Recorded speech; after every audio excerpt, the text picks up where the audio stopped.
Welcome to the Sports Card Lessons Podcast. I'm your host, Big Ken. Whether you're watching on YouTube or listening on a streaming service, please like, subscribe, and hit that notification bell. You'll be notified whenever I drop any new content. Welcome, and thanks for being here. Apologies for dropping late. I was at the Toronto show this past weekend. I got in late in the afternoon on Sunday, and I think delivering this episode today was going to be a lot better than delivering it last night when I was pretty tired. Also, apologies for not providing videos from the show as I talked about doing.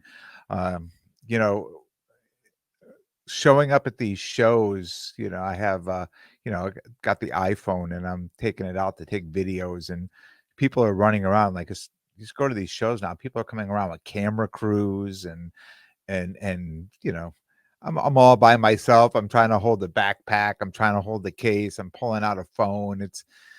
And then I see these people show up and one person's making a deal. Two people are videotaping, one person's, and I'm like, I can't even compete with this stuff. So my apologies from there.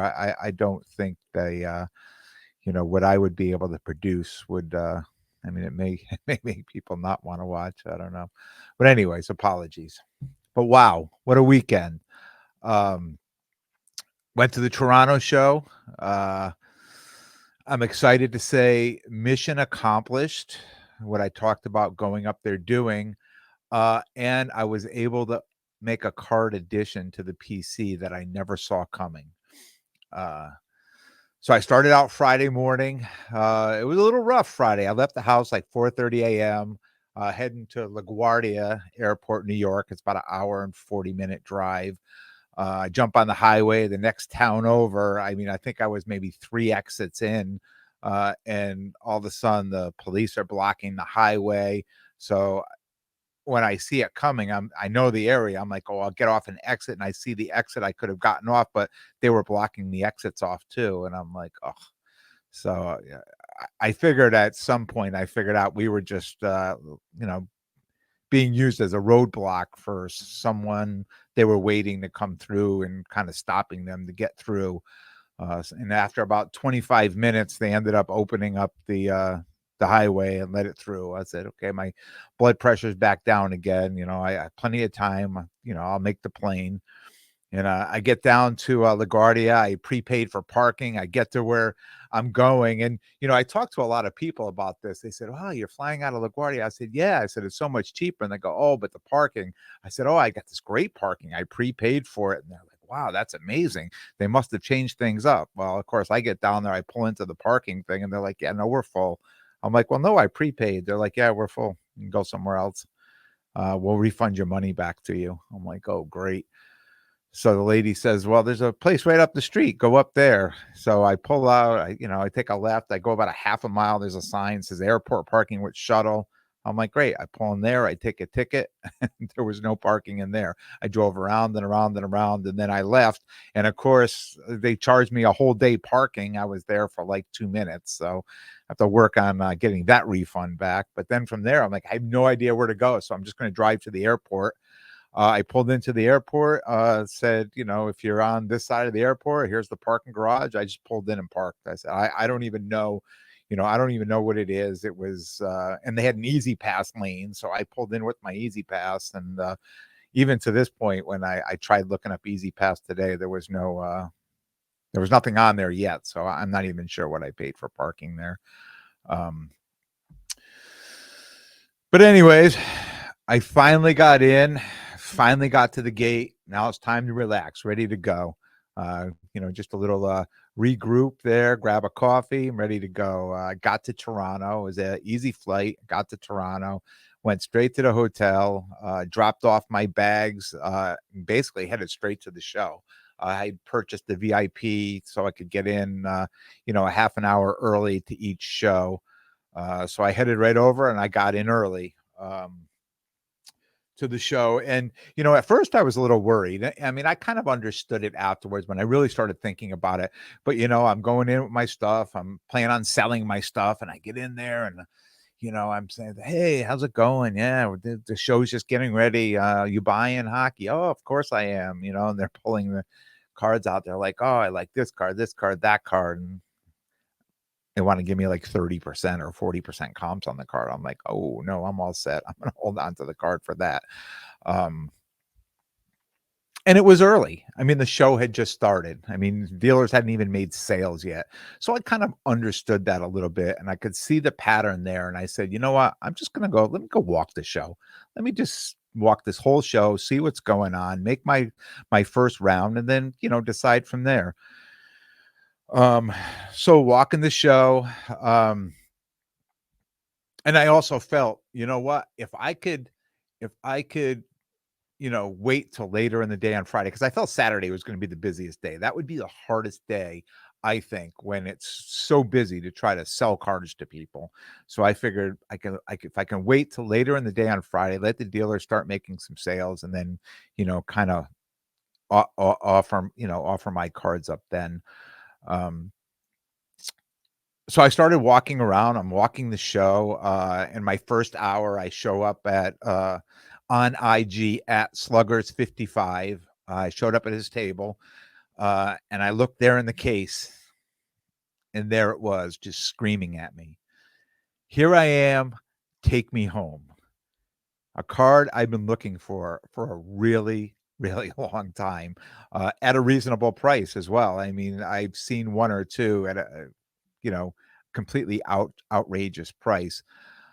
But it was a 2013 Upper Deck employee exclusive PMG purple, the 125 Mike Tyson.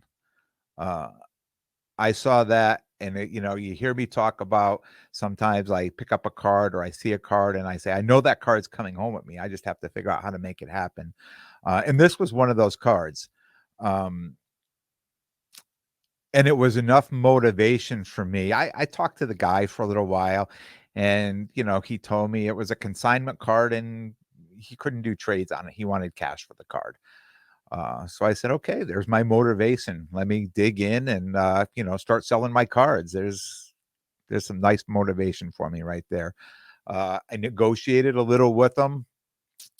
He said, "Yeah." I said, "Look, I don't have it now, but, I can, I can go work on that. I could probably come up with it, but I just wanna know where we stand on the price." I needed to know that before I walked off, and, he was gonna adhere to that the rest of the weekend. Just kind of get my mind in place what I'm doing. So I left Mike there alone, all by himself in the case, and, I went to work. Um After I walked the whole entire show, I circled all the way back to the beginning, and a couple of the people I talked to about the cards, I just kinda passed by, and then I just started going table to table. The guys that I felt, they either had signs that they were buying, or they looked like they were, you know, probably reasonable to negotiate with too, and I mean, that if you go to a show, certain people, and it's hard to judge a book by the cover. I absolutely understand that. But certain people, I think you just feel more comfortable with approaching, saying, "Hey, you guys buying or whatever?" And and to me, being on the other side of the table all weekend, it was kinda cool, because I'd walk up to a table and I know it from that side, but not so much this side.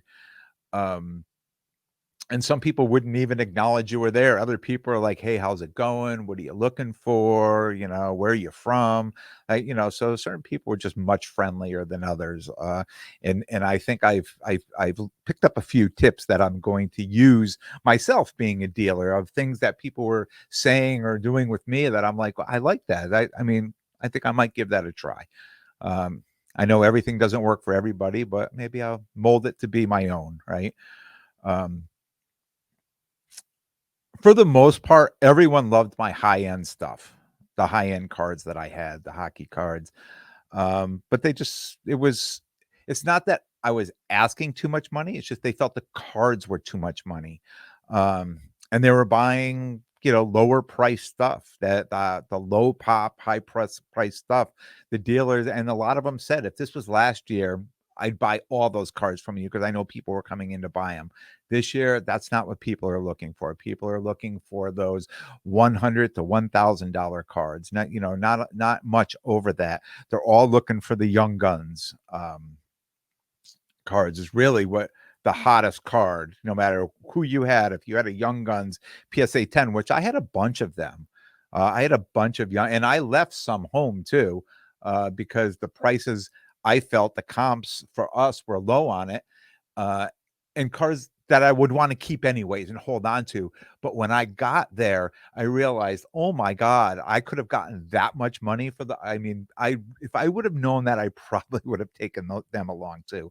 But I kept probably 12 Young Guns PSA 10s here. I left them here in the office just because I just wasn't ready to sell them, and I just felt these are great players, and our comps on them are very low, but up there the comps were much higher. Lesson learned on that. Uh, a lot of dealers were confirming, and I just talked about this, what I talked about on last week's episode, adjusting dealer strategies. And they talked about adjusting from last year's show to this year's show. Everybody was putting cards in their case. And even as far as buying, those cards that I had that were five, six, seven, $800 cards, I think the five, six, $700 cards were the sweet spot for them because they could take them, they could put them in because the money, and I'll get into that later, there's an exchange rate on the money. So if a card like for us is 500, it could be like 7 something in Canadian, right? So our 100 to 1000 is their 200 to 1400, right? Same similar price range on that. Interesting note, and I don't know really how to explain it. So I'm just gonna put it out there, and I'm sure there's an explanation. But when it came to getting comps on cards, I was pulling up all eBay, Card Ladder, just because when you have low pop cards, you wanna be able to show people, like, they'll look at a card and say, "Oh, how are you determining this card is $750 or $1,000 when it's a pop 1 or a pop 2?" And then I show comparison, and I kind of had them, bookmarked and held, and I kind of knew where to find them and pull them up quick. But then dealers were pulling out their phones and coming up with these comps and sales that no matter what I did on my phone, I could not come up with. They were on, eBay Canada and 130 Point Canada. So it's CA for Canada. Um, when I did the same searches on my phone, I didn't have those. I didn't have those same sales that they were coming up with. And some of them are like, "Oh no, one of these just sold in February." I'm like, "February?" I'm like, I have zero comps, zero everything on all mine here. Everything I look up, there's zero comps, and nobody even knows how to price it. And they're I'm looking at their phones. I mean, at first I thought it was a trick. I'm like, how are you coming up with these comps? And people were coming up with these such low comps. And you would think in with Canadian money, our money being, worth more, so their prices are higher to equal the same thing.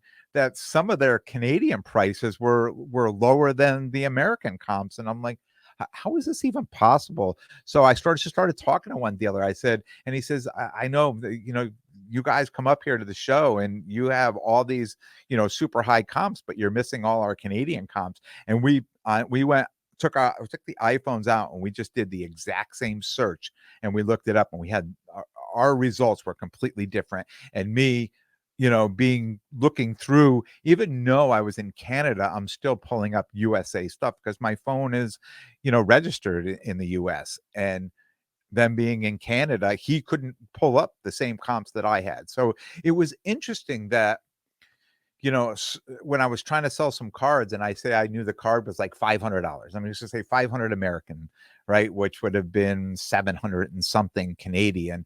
And they're like, "Oh yeah, the last one just sold for like 325 Canadian." And which would have made that card about $200, right? And I'm like, how is that even possible? I mean, they had the comps. They were showing me the comps on their phone.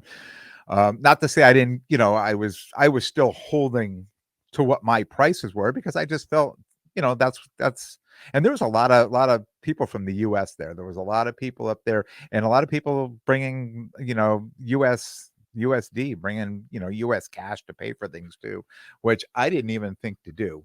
And people really wanted US cash. I just figured I'm going to another country. I'm just going to go sell my stuff, and with the money I get from that, or if I need to, I could, go to a bank or an ATM and get some money. So it's just interesting on pulling up the comps that um the one thing that I did ask the dealer though was, "Are you able to filter out the US sales?" And he said, "If there's a way, I don't know because I'm not coming up with them." When they go to eBay, when they're on eBay, they have the US and the Canada sales, but when I go on eBay, all I could get were the US sales. And even if it was somebody in Canada buying from the US, it's still a US sale. But if it was a Canada card bought by somebody in Canada on, eBay Canada, I couldn't pull up that sale on my phone. Um, I had I had a certain percentage on my cards, and I knew coming and selling to a dealer, I'm not going to get 100% of the comps. I had purchased a lot of those cards or graded those cards well under comps, but I still did not want to give them away too cheap. So I had a percentage uh, for each card that in my notes that I knew that I needed to get within, 88 or 87 or 90, it just depending on the card, and all but one card I was able to get exactly within my price range that I wanted. And that one card came into play in a trade later on, and I'll mention that card later. Um, I spent the rest of the day Friday just selling. I mean, that was my plan, and I stuck to it. I wanted to sell as much, and now I was motivated, right, to buy this Mike Tyson PMG card. So I was motivated to keep going, and I was there until almost the end of the show. I mean, probably within a half an hour or 20 minutes of closing, and I did pretty well. I was just a little bit short of my mark, I think, on Friday where I wanted to be. So it's, a little celebratory, right? I went back to the hotel, had a nice dinner. It was a long day, put it to bed, got up the next day, and I was back at it on Saturday. Um, when I got there Saturday, obviously the first thing I did was I went and visited Mike, make sure he was still in the case and no one scooped him up. um, he was there. I'm still motivated. Let's get selling, right? And I knew it was going to be a much busier day on Saturday, and I knew it was going to be a little bit harder. But the one thing I want to say about the way the expo was set up, the aisles were enormous, left to right between the rows, and that was great because it did not force into banging into people all the time.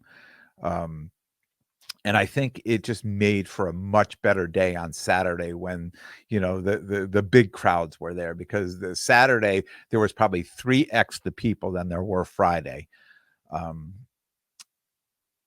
and having those aisles, and I would think, right, if they probably squeezed those in, they probably could have put a whole other row somewhere too if they wanted to. But having those aisles so big just made it so easy to be able to, walking around, everybody's carrying a backpack, right? So now you almost become like as wide as two people. And if when you get to these shows where the aisles are so thin and you're bumping into everybody and people are bumping into you, it just drives me crazy. So I do want to say, yeah, it was just great on Saturday. I had no issues Saturday. I was able to get up and see and look and talk to people, even though there was that many more people there. It was very crowded, but it didn't feel as crowded because the aisles were so wide. I had planned on meeting up with a few listeners of the show on Saturday. So first was John on IG at Mark Ham Collector. We were messaging back and forth. A week or so before the show, he was setting up and I was coming to the show.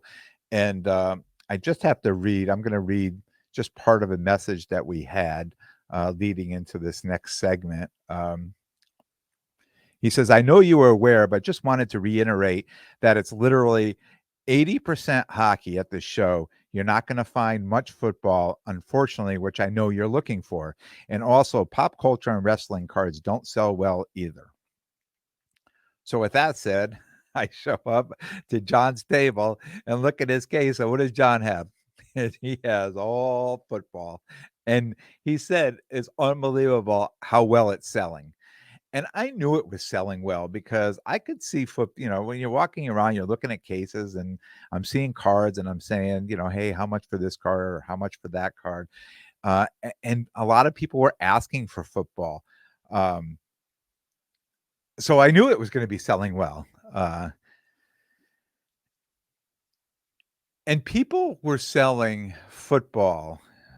I'm going to say over comps. I mean, I'm for us, right? For me, for us, for what I'm used to at shows, with the prices that I'm pulling up on my phone through eBay, Alt, Card Ladder, these cards were selling over comps. And the one little irritating thing, about being in another country at a show is trying to convert the money, right? So constantly all day, I'd see a card. I'd figure out what the comp is. I could snap a picture with Alt or whatever, and I could get a comp and some recent sales.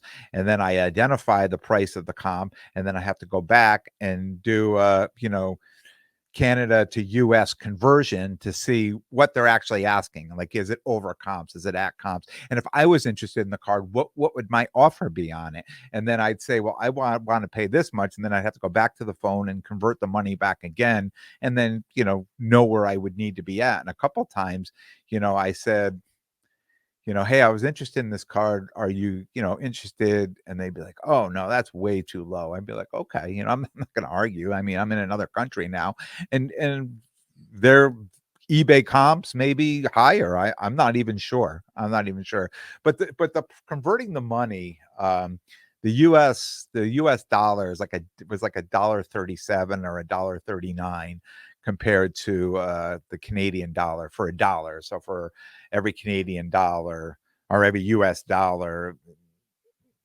whatever it is, one goes from a Canadian dollar is $1, but the US dollar it would be considered $1.37 or $1.39. So it would be more. So you're always like converting the stuff back and forth. And I thought John's cards were priced pretty well, and he had some Desmond Ritter cards there I really wanted to buy, but at that one point, I was like, I really need the cash to acquire Mike, and I knew where my how much money I needed, and I just wasn't quite there yet. So I just said to him, "Look, after we talked for a while, I said I'm going to go off. I need." Maybe like $500-600 more dollars in Canadian. I'm going to try to sell a few more cards. I'll be back because he was going to be set up all day. So off I went. My next meetup was with at Wrestling Card Wizard. We met up over by Pizza. He had just purchased his lunch. And after a few minutes of talking, he did some magic tricks. It was great. It was awesome. He even had me sign a card. I thought, a cheap trick to get my autograph, sneaky way, but yeah, autograph on the card, the now infamous 7 of clubs. And yeah, it was just a great time. Took a picture. I made sure we uploaded that. If you go to my IG account, you'll see. But just great time meeting up with people at these shows. After that, I decided I'm probably not going to sell any more cards. At this point, I had some really high-end cards and I had some lower-end cards that even if I sold the lower-end ones, it probably wasn't going to make that much of a difference. So I headed back over to see my guy at Sluggers 55, and I said, "Look, I'm a little short on our negotiated cash price." But you want to look through my case. Maybe there's something in my case that, we can make up the difference with. And he finally found a card that was more than what I needed to come up with. And we ended up negotiating a price, and I was okay. That particular card, I wanted to be around 88%, 89%, and I ended up being about 78 or 79% of that card. Which probably just got out of the card for what I was into the card for. I didn't lose on the card, but the card had gained in value, and I probably could have gotten more for it. Um, but at that point, I was like, you know what? I am getting the card I want. I felt like I was getting a steal, an absolute steal on this card.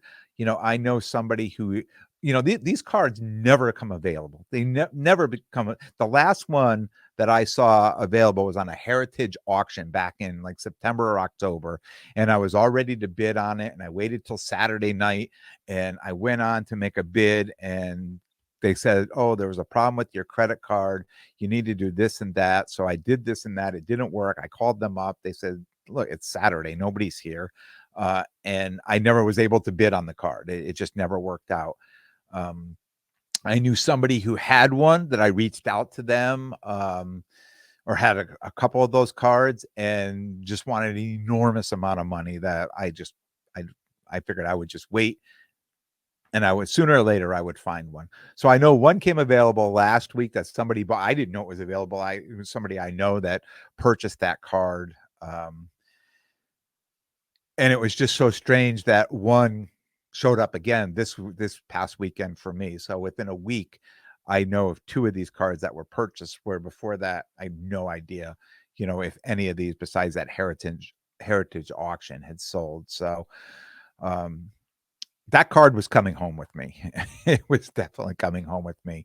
So we were able to make a deal. I mean, it took 29 hours for the handshake to happen, but now Mike, was coming home to the US with me. I posted the card on my Instagram, and it is right here over my shoulder in the case, pointing to it. If you're on YouTube, it's right there with the rest of the mics there. So, and you know what? That card is going nowhere. That'll be in my PC forever. Absolutely love that card. So, in making that deal and getting a little more for the card, I ended up having some more cash in my pocket. So I went and did a little bit more shopping. Um, I purchased some lower end football cards in the $50 to $100 range, and some Trinity Rodman cards. It's interesting. I found women's soccer up there, and I'm talking to the guy, the dealer, and I'm like, how do you have? He goes, I have such a. He really loves the product, but he has such a hard time getting the boxes shipped across the border. He said he just keeps ordering them, and like every about 4 or 5 weeks, one will show up, where the rest of them are just being returned. Um, and they have no way to watch the soccer. I mean, we know that the World Cup is coming, and that's kind of why he was buying it, to build up, to kind of have, a women's World Cup PC there. But he had some Trinity Rodman cards. We talked soccer for a bit, and I bought some cards from him, so I was excited. I had seen Jeremy Lee a number of times over the weekend. Just a great guy, very busy, very busy. I wanted to refer to him as the mayor of the expo. Every time I saw him, he was going to the main stage. He was heading here, he was heading there. And I'm like, I just want to grab a picture with you. And finally, I was able to catch up with him late in the day on Saturday, and grab the pic. And you can see that up on my IG as well. There was a trade night Saturday night that I had every intention to going to, because it just showed up on Saturday. I know Friday night people are like, how come there's no trade night this year? So I think someone put the trade night together pretty quick for Saturday night. And I had every intention to go to. And then I kind of looked in my case. It was a long day. I looked in my case. I had a couple high-end cards, 3 high-end cards that I've already committed in my mind that I was just going to take home. I was just going to bring these cards back home with me. And I had it, like I talked about before, a handful of low-end cards that not sure if people would have been interested in or not. I decided not to go to the trade night, but I headed back to the hotel. I grabbed dinner. I went down to the restaurant and the hotel. I had dinner and I watched the Toronto Maple Leafs game. Being a Maple Leaf fan, being in Toronto with other local fans, it was just kind of cool to watch the game. And that game went into overtime, so it was even more exciting. Saturday's trip home was uneventful, except for being stopped at customs uh, at the airport because of the slab mags. And it was funny because they took it all out, they pulled it out, they're opening them up, dumping the cards out.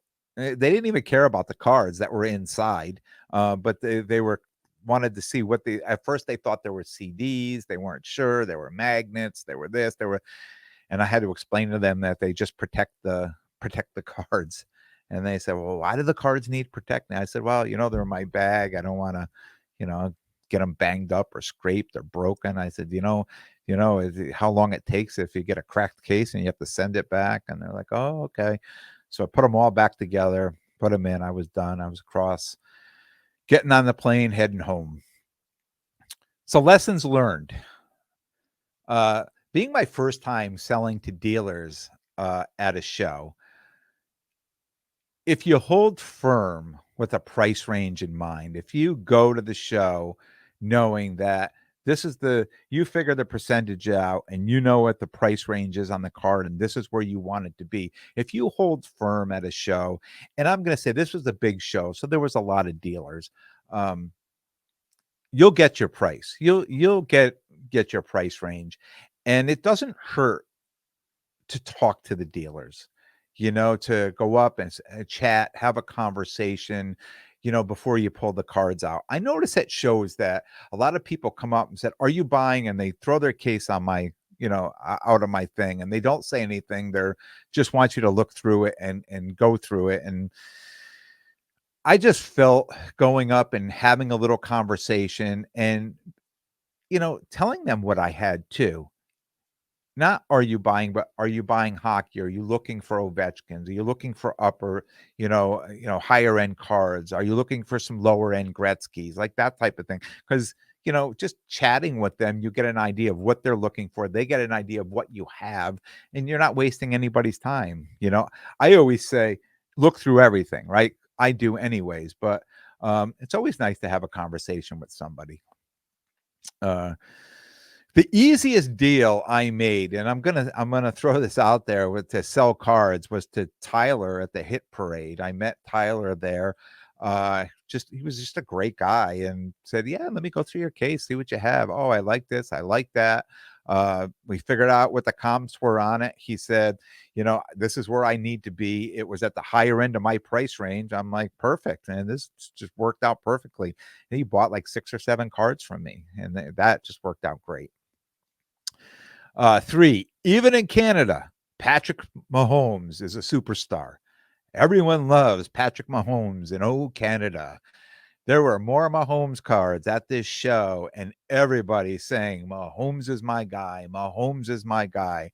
Um, they love Patrick Mahomes up there. I mean, here's a guy that, I was just having this conversation with sports card therapist, and he says, Mahomes cards, they can't go anymore. I'm like, but people love this guy. They absolutely love this guy. Even in another country, they have their own football league in Canada, and they love this guy. I said, he's just a likable guy. He's a, proven star. He's the best quarterback in the NFL. He's got 2 Super Bowls, rings already. I mean, they just love this guy up there. 4 other football quarterbacks that were hot: Trevor Lawrence, Joe Burrow, and Desmond Ridder.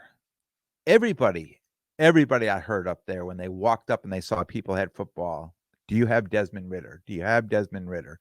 I don't know if that's a sign to come. I know I talked about, I don't know how many episodes back, about, just low key picking up RPAs of Desmond Ridder at great prices.